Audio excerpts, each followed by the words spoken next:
राज दरबार है महिषासुर का, और उसको बोलो, हे सुंदरी, हमारे महाराजा त्रैलोक की विजय कर चुके हैं और तुम स्त्रियों में रत्न स्वरूपा हो।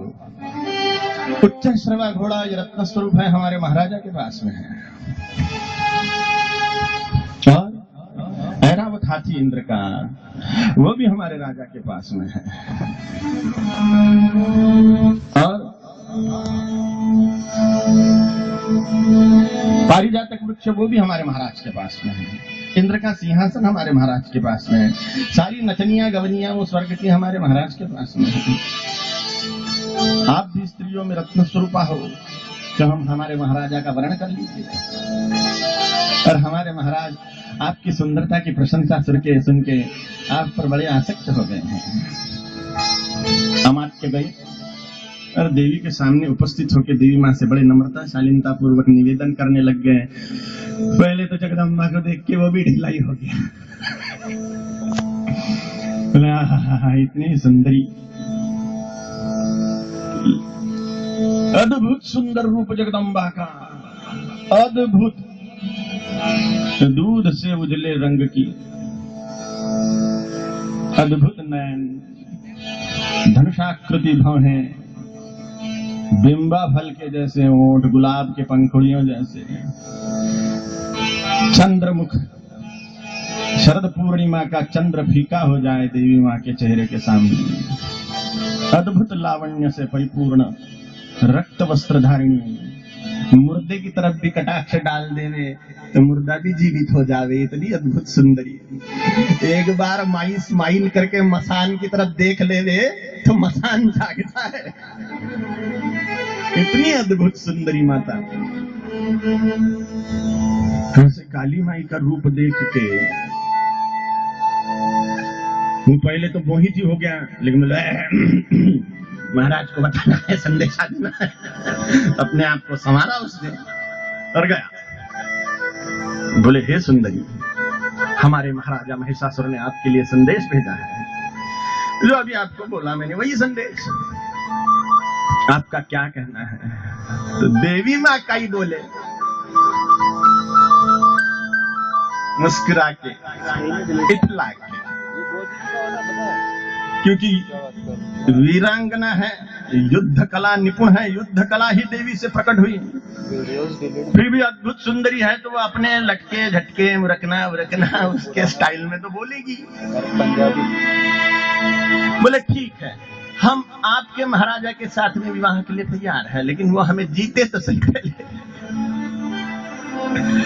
उस भैंस के जने को जाके बोल दीजिए कि पाताल लोक चला जाए, नहीं तो मैं उसको खा जाऊंगी। अरे बेटा, एक तब इतनी खूबसूरत दिखती है और इसकी जबान देखो क्या है।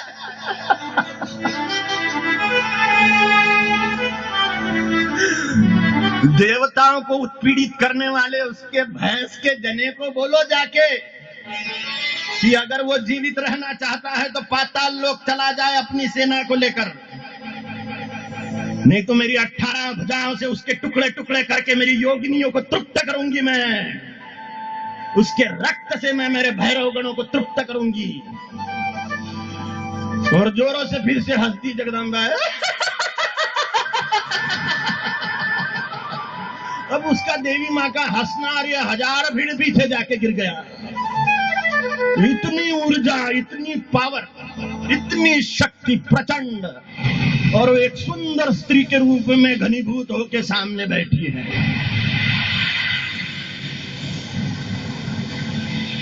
वो पतली गली से निकल गया और जाके महिषासुर को बोला कि महाराजा, हमारे बस की चीज ही नहीं है। आप वो ऐसा बोल रही थी, अब स्वामी के सामने शत्रु जैसा बोले वैसा हम तो बोल ही नहीं सकते हैं महाराजा, लेकिन आप समझ जाओ। अब ये भैंसा पूछ पटकते हुए बोले, ऐसा बोली वो, सेना तैयार करो, उसके बाल खींच के पकड़ के लाएंगे हम उसको। गया, सारी सेना चल पड़ी, दुंदुभियां बजने लग गई देवी मां की तरफ।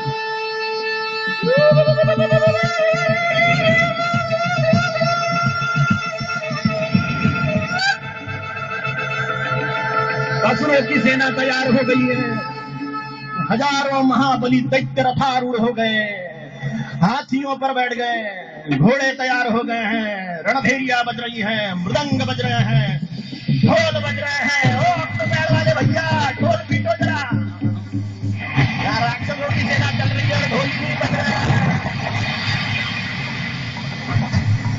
और सब सेना निकल पड़ी दैत्यों के तरफ। ना दैत्यों की सेना निकल पड़ी देवताओं के तरफ, देवी माँ के तरफ, जहां पर देवता देवी की स्तुति कर रहे थे। और देवी की स्तुति कर रहे हैं सब देवता मिलके, इधर देवी माँ को अर्पण कर रहे हैं एक एक शस्त्र। अब इतनी महान शक्ति प्रकट हुई तो उसको कुछ ना कुछ तो अर्पण करना ही चाहिए। मंदिर में जाओ तो कुछ ना कुछ अर्पण करियो, भले ही कुछ ना हो तो 10 रुपए गुल्लक में डालो मंदिर के। जिस भी मंदिर जाओ आप कुछ ना कुछ 1 रुपया 2 रुपया 10 रुपए कुछ ना कुछ देवताओं को भेंट करना चाहिए। अब जगदम्बा प्रकट हो गई तो देवता भी भेंट करने लग गए, अपने अपने शस्त्र देवी को अर्पण करने लग गए। भगवान विष्णु ने सुदर्शन चक्र अर्पण किया। श्री सुदर्शन श्री सुदर्शन श्री सुदर्शन श्री सुदर्शन। भगवान विष्णु ने पाशुपतास्त्र माने त्रिशूल देवी माँ को अर्पण कर दिया। वरुण ने पाश अर्पण किया, यमराज जी ने कालदंड अर्पण किया, ब्रह्मा जी ने कमंडलू और माला अर्पण किए, समुद्र ने नाना अलंकार अर्पण किए और कभी न कुम्हलाने वाली दिव्य पुष्पों की माला अर्पण की जो सदा सुगंधित रहती है और कभी कुम्हलाती नहीं है। देवी माँ को सुंदर वस्त्र अर्पण किए और देवी माँ ने वो सारे शस्त्रास्त्र अपने करकमलों में धारण कर लिए देवताओं ने जो भेंट दिए थे। हालांकि देवी माँ को कोई चीज की जरूरत तो थी नहीं, लेकिन भक्तों ने दी हुई चीज देवी माँ ठुकराती नहीं है। देवी माँ ने सब स्वीकार कर लिया और देवी माँ सिंह पर आरूढ़ होकर विराजमान हैं और देवता दोनों हाथ जोड़ के स्तुति करने लग गए। ओम जयंती मंगला काली भद्रकाली कपालिनी दुर्गा क्षमा शिवा धात्री स्वाहा।